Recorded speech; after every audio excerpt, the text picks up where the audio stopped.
Hello, hello. Today I'm going to be doing the University of Chicago Press journals.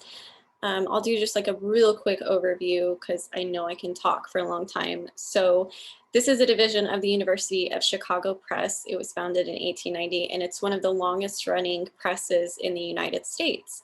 It's not just publications from the university, but from all over the world. And all of the publications on this site are going to be peer reviewed. So you don't have to worry about refining your search to only academic, scholarly, whatever you want to call them, peer reviewed articles. So being connected to a university, they have access to some things that other resources might not. They collaborate with professional societies and associations, foundations, museums, etc. So I'm going to go ahead and start screen sharing for you. On their site, in the little About Us section, they really reiterate that all of their authors, everyone that they published is learned, however you want to pronounce that if you're Southern, and Southern like me, I mean, and they're educated. So they really hammer in on the peer-reviewed aspect. So this is going to be through the TW Library website. It's under the T's, which kind of annoys me, but whatever. So this database is most useful if you are looking specifically for peer-reviewed articles. It's going to cover more than articles. It's got book reviews, indexes, editorials, bibliographies, news. I found a couple of obituaries. I'm not positive about that. Yeah, so on their site, they say they've got over 80 articles, or over 80 journals, sorry. The TW thing says over 130, over 130. So I'm not sure which number is correct. I'm leaning more towards the 80-ish. Yeah, I don't think it's 130. But they add new journals and new publications every month, so you can check back pretty frequently. Yeah, so as far as searching, if you know which subject you're browsing in, which you probably do, you can go straight to journals. So if I'm looking at the literary studies, I can see all of the journals that are going to pertain to that field. If you know specifically which journal you want to look at, you can go find it by the title. Yeah. As far as logging in, it's a little bit weird. Not hard, just not what I expected.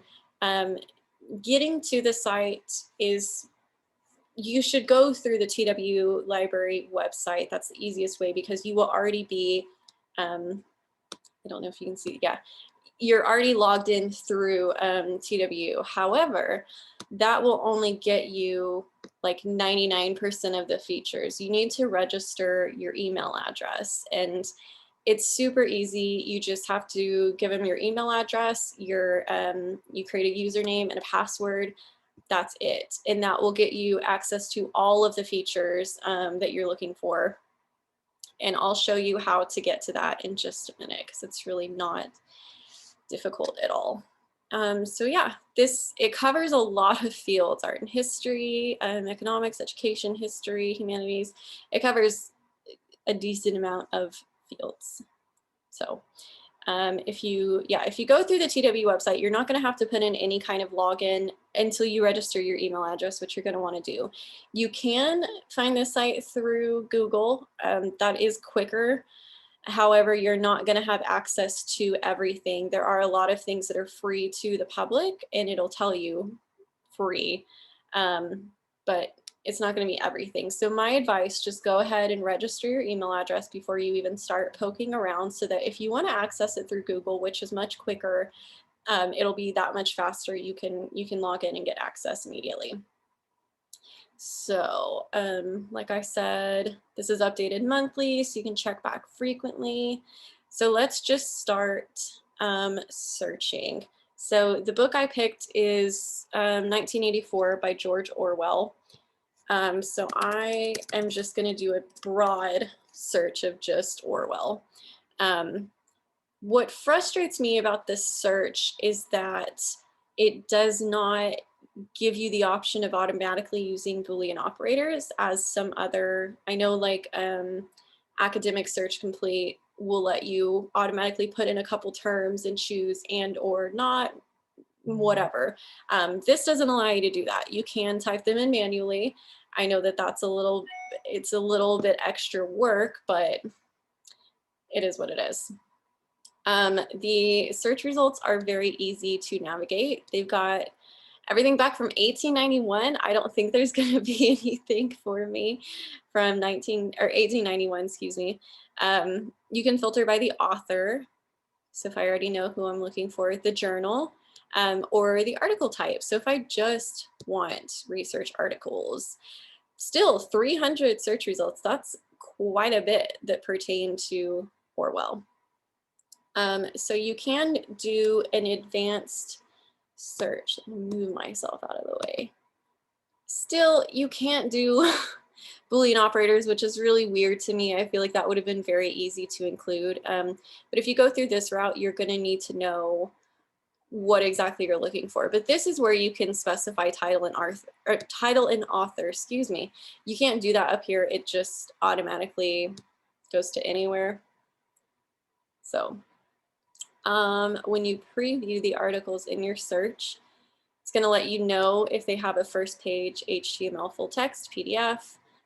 You can see the abstract if there's only an abstract. Yeah. So a cool feature, which you do need to register your email address for, I figured that out.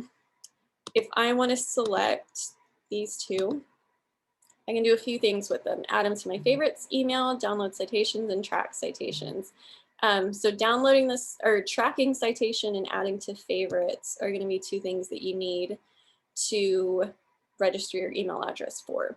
But then I can go back and look at these things later.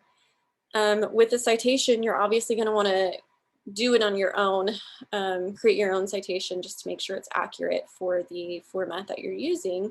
But it is nice to have all of that information ready so that you can verify it and arrange it the best way for your format. So yeah, I can grab multiple things at once and just sort them. So one weakness that I found, obviously the Boolean operators, it's like the third time I've said that. It's not a huge deal, but just the fact that so many other sites let you do that. Yeah.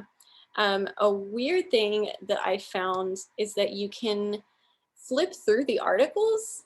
And so I was thinking what would make sense is that it would show the next article in my search results, but it doesn't. It is completely random. I'm not sure where these results come from.